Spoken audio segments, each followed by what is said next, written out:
Ladies and gentlemen, we have just about a month left until we have Final Fantasy XVI arriving. If you're like me, you're getting pretty excited for this game. It's already looking like it's going to be one of the biggest releases of 2023.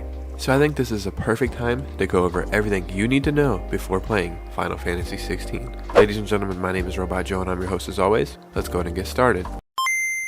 Yeah, like I said, we have about a month left, and the hype seems to be pretty high for Final Fantasy XVI. And I feel like it's been a while since we felt this about a Final Fantasy game. So while we wait, let's go over everything you need to know before we play Final Fantasy XVI. What is the actual release date of Final Fantasy XVI? Square Enix has officially confirmed that Final Fantasy XVI is now set to release on June 22nd, 2023. So one of the main questions people have is Final Fantasy XVI a PS5 exclusive? Square Enix has also confirmed that Final Fantasy XVI will be a limited time exclusive on PS5. It will not be available to other platforms until December 31st, 2023. So this makes it exclusive to the PS5 for about 6 months. Fans of the series will also be happy to know that there is a collector's edition for this game. The Final Fantasy XVI collector's edition will cost $300. It comes complete with a copy of the game, a big statue, a cloth map, a pen collection, a steelbook, and the Blood Sword Weapon DLC. So what's the gameplay like in Final Fantasy XVI? In the April 2023 State of Play, we got about 20 minutes of Final Fantasy XVI gameplay, and it offered us a little look at the story, the world, systems, and combat. In this new adventure, we will encounter some new friends and foes, and even uncover some mysteries along the way. With some insight into abilities, menu, and progression, we can also see how we can navigate fast travel on the world map, ride around on Clive's trusty chocobo, upgrade or craft new gear at the blacksmith, and take on a host of side quests. You will also be able to take on hunts for different ranked creatures throughout the world from aboard. With a variety of interactions and features, it looks like there'll be plenty to do in Final Fantasy XVI. What is the new setting in Final Fantasy XVI? Set in the land of Valencia,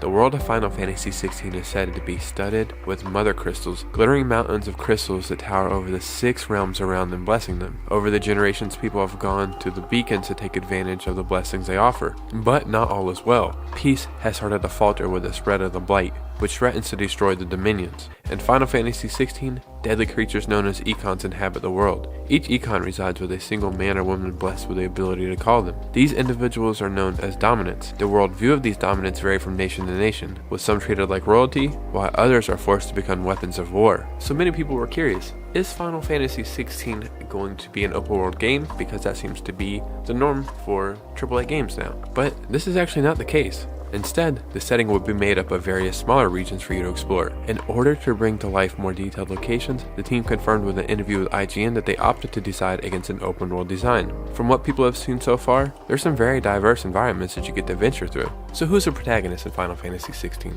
Clive Rossfield is the main protagonist, who we will get to know over 3 different stages of his life, which includes his teens, 20s, and 30s. As we've seen in various trailers and since learned in our time with the RPG, Clive is able to channel and use abilities gained from Econs, the powerful summons of the world.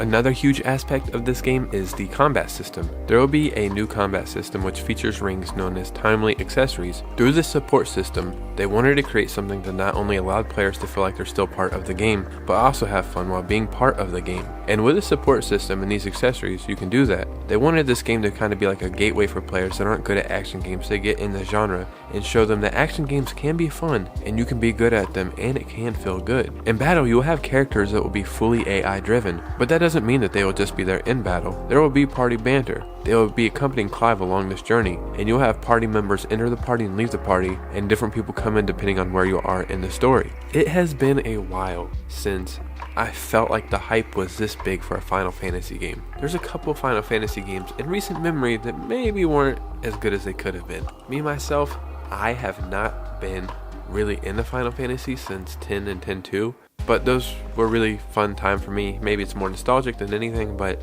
right now I'm playing Tears of the Kingdom. I'm having a ton of fun. There's not many games that are taking me away from that. Final Fantasy XVI is going to be one of those games, and I'm really excited for this. So I hope this video helped you just a little bit. There's tons of other information out there, but I just wanted to put together something quick to get you guys excited the way that I am. If you enjoy gaming news, gaming stories, and Nintendo Switch content, then make sure to like and subscribe on the way out. You guys know me. My name is Robot Joe, and I'll see you soon with a new video. Peace out.